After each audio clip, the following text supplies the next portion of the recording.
Reimagining Success, episode 196. You're listening to Reimagining Success, the podcast where we help you reimagine your future, designing a life and career beyond the 9 to 5 that allows you the freedom, flexibility, and fulfillment that you've been dreaming of. I'm your host, Anna Lundberg. Now, let's get started on those dreams. Hello and welcome back.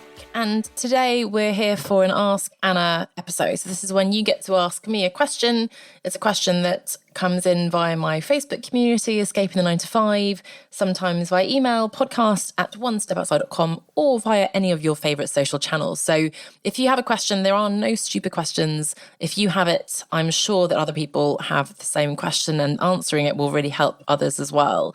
It helps me too, because of course this podcast is for you. So it allows me to create podcast episodes for you, but also other content. If there's something that really warrants a full workshop, if it's something more personal, I'm happy to send you a voice note to give you private feedback as well. So please get in touch, podcast at onestepoutside.com or your favorite social channel, and I'm happy to answer your question. Now, the one today that came in on a workshop I did a few weeks ago was, how can I stop feeling guilty? How can I not feel guilt when I pick up my kids from school early in the day and I don't come back and do work? I had a client recently who is pregnant and doing 3 days a week, getting paid for 3 days a week, and yet she feels guilty for taking a proper break for lunch, which I would argue is pretty much a legal requirement, not to mention a physical and mental one. And she feels compelled to basically do more than she's being paid to do, right? In fact, generally, the general tendency when we work part-time is, and what I've heard from most people, is that you work full-time, but you get paid part-time, right? Which is pretty crazy. So how can I not feel guilty when I'm picking up my kids early from school, if I've got a doctor's appointment, if I maybe even go to the hairdresser in the middle of the day, and then maybe I'm working a bit later. Maybe I'm finishing a little bit early today. Maybe I'm not working the exact 40-hour work week. Now, there are two scenarios here, right? One is when you are working for an employer. Even there, however, I'd say the same things apply. But the second one is even more ridiculous, because that's when we are our own employer and there's no external person who's going to tell us off, which is, of course, the sort of hangover from school. I guess we don't want to get in trouble, at least I don't. There is no structure of the 9 to 5 corporate policy that we have to follow, because we are effectively and intentionally designing the business and lifestyle that we want. So let's break this down, right? How can I overcome that feeling of guilt? Now, first of all, the whole point of escaping the 9 to 5 and building this lifestyle business is so that you can design the lifestyle that you want. So that's important to recognize. If we're not doing that, we're just recreating the cage, recreating the handcuffs, as it were, that we had before. We're just becoming a worse boss than probably our real boss was before. If you do want to check out over on my personal brand site, so annalundberg.com, or on my LinkedIn profile, you can find an article from a couple of months ago when this comes out, which is when the problem is you, not your job. And the gist of the article is, we can demonize that 9 to 5 and we can blame our employer and the toxic workplace and the boss and so on. But ultimately, and it's an empowering thought to realize this, but ultimately it's down to us. And if we are that overachiever, and there's another article in there about high achievers and the curse of being a high achiever, if we're super motivated and ambitious and have that kind of good girl, good boy, good student mentality from school, we don't get in trouble. We think that, working hard means success. Success is working longer hours and hustling, and work shouldn't be fun and all these things, right? All these limiting beliefs. Then we're recreating that wherever we go. So whether we quit our job and start a business, it doesn't matter, because we're going to be bringing that same mentality with us. So it's important to recognize, first of all, that the whole point of escaping the 9 to 5, building this lifestyle business, is to design the lifestyle that you want. Now, the 9 to 5 structure, it's important to recognize, is arbitrary.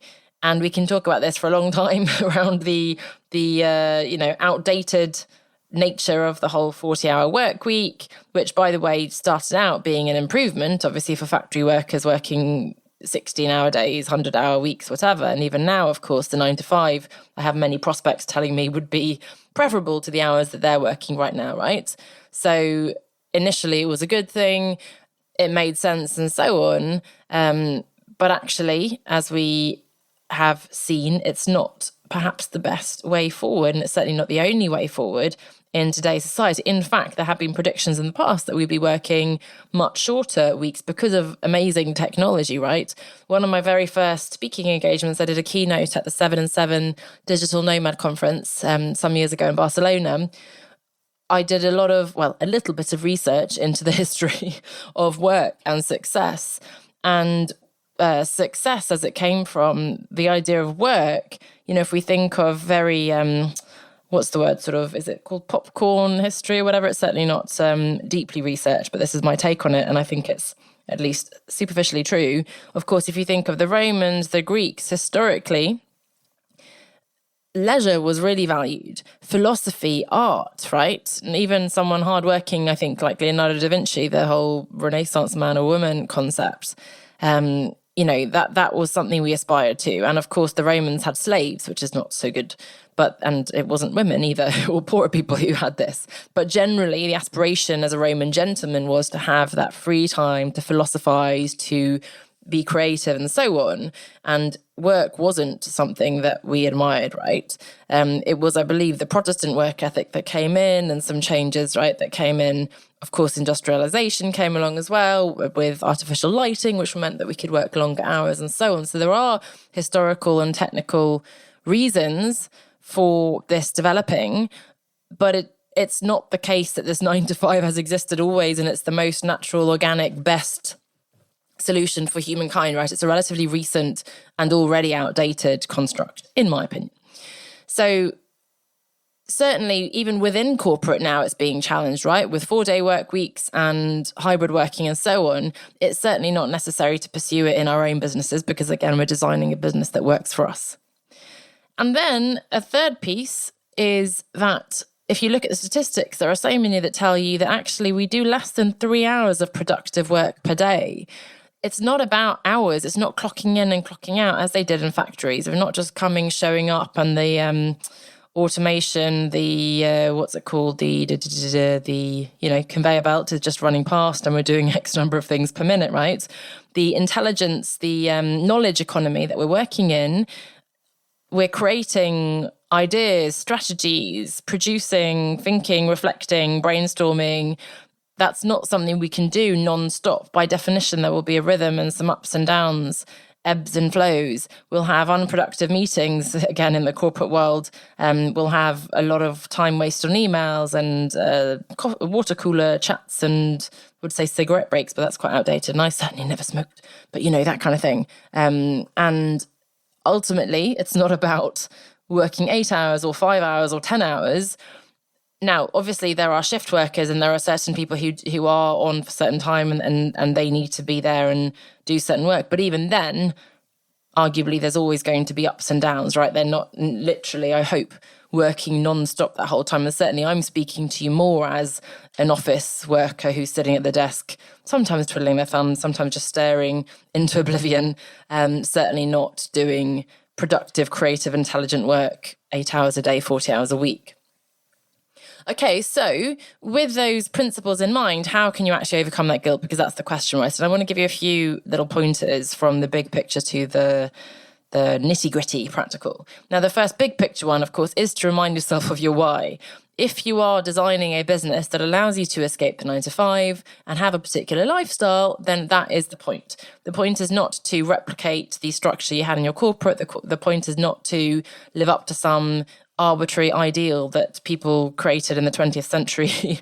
That's not to follow the same model that companies do for whatever reason they do, right? Certainly if you're a solopreneur, if you're working for yourself. Now, of course, if you're working with corporate clients, for example, you might need to be or will need to be sensitive to when other people are available to do calls and things, but that doesn't mean still that you have to work Monday to Friday the exact same hours as them, and probably you don't want to, right?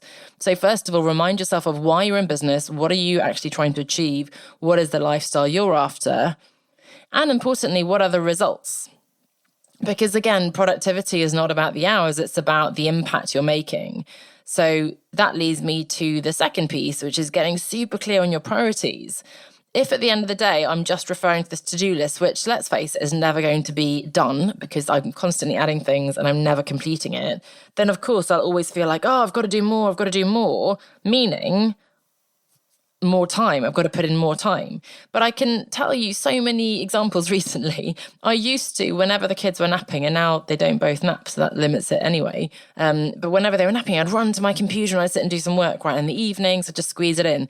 By necessity to some extent, because they weren't in nursery until relatively recently. We didn't have any childcare at all. But now I've a couple of times done that. And one of the things that happens, which seems to be something I'm doing wrong, but it's a sync issue. So I've got my little laptop and I've got my big iMac, and I'll make changes on the laptop that then don't sync or incorrectly sync. So all my changes are deleted. So then what have I done? I've spent an hour or 2 hours of my Sunday or nap time or evening free time when I wasn't going to work. I've stressed myself out doing work that then actually all I've done is literally dig a hole that I then had to fill in and start again digging the hole again, right? So many examples of that when I've tried to fit in a bit more work and all it's done is I'm more tired, I get a migraine, or I make mistakes. So it's about the results, and therefore you need to know what are the results. It's, again, easier said than done, as all these strategies are. But if I, at the beginning of the week, beginning of the day, beginning of the year, tell myself, look, this year is all about getting this course recorded and getting the book out. Okay, everything else can fall into place. It's the big rocks again. These are the big things, and those two are pretty much done. The course is done for me. The book is, there's a draft there. I'm really focused on that being the priority. I can do all the other stuff, some of the other stuff, but those are the big priorities. Every day, let's say Thursday morning is my writing day. As long as I've done those 3-4 hours of writing, I feel pretty good about it. Mondays, it's about reconnecting, following up with leads and conversations and so on. If I've done that, then tick, right? So it's not about ticking every single thing on my list. It's about getting super, super clear on the priorities.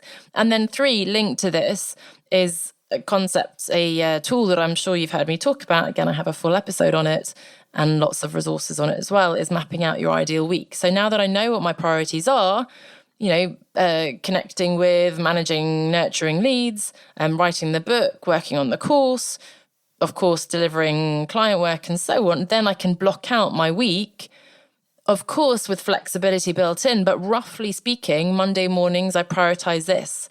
First thing, eat the frog, meaning do the most disgusting, impactful thing first thing, and then everything else will fall into place later, right? There are so many of these beautiful metaphors, frogs and rocks and balls and all sorts that we can use. So again, remember your why, the whole point of designing this business. Map out your ideal week and make sure you're super clear on your priorities in those time blocks in your calendar, right? So priorities for the year, priorities for the month, priorities for the week, priorities big picture. Basically, it's all about priorities. And I am reminded, and I may have mentioned this before, certainly I've done it in a few workshops recently, that originally the word priority came from Old English, French, whatever it was, Latin, and there was only priority, prioritas, whatever it was. It was a singular one priority. There is no such thing as multiple priorities. And we used to say this at Procter & Gamble too. If everything is a priority, nothing's a priority. So that's really the key. It's super empowering to remind yourself that actually you are in charge here of designing your business and your lifestyle. You're in charge of setting boundaries. You're in charge of course, saying no and enforcing those boundaries. And I guess the final thought here is to really explore, where is that guilt coming from? And perhaps I should have started with that. But for me, it's obvious that it's coming from this corporate 9-to-5 societal expectations. It's coming from our school education, routine, and it's coming from that kind of good girl, good student, overachiever mentality. So we need to shake the foundations of that, reimagine success, reimagine productivity, reimagine the working week. And again, thankfully, the world is on our side. The world is reimagining, right? It's slow moving and many companies are reticent and traditional and won't change, but more and more companies are allowing you to work from anywhere, allowing you to work at home, in the office, 4-day work weeks and so on, right? So let's jump on this bandwagon and do the same, but take it even further, because we're empowered to do whatever we want in our own business. So I hope you found that helpful. Again, if you have your own question to submit, then get in touch on your favorite social channel, or you can ping me at podcast@onestepoutside.com. I'll see you next week. If you're finding yourself stressed, torn between your work and your personal life, and at risk of burnout, whether you're in a full-time corporate job or working for yourself, and even or maybe especially if you are successful from the traditional perspective of job title, salary, income, then now is the time to make some changes. It is absolutely possible, I believe and know it is possible, to have a thriving career, a thriving business, and also have time for everything and everyone else that matters in your life. Get in touch to book a free consultation to discuss how we can work together to help you reshape your business, reshape your priorities, so that business, so that your career fits around those priorities in your life, rather than trying to make it work the other way around. So you can book that free call at onestepoutside.com/call, and I look forward to speaking to you.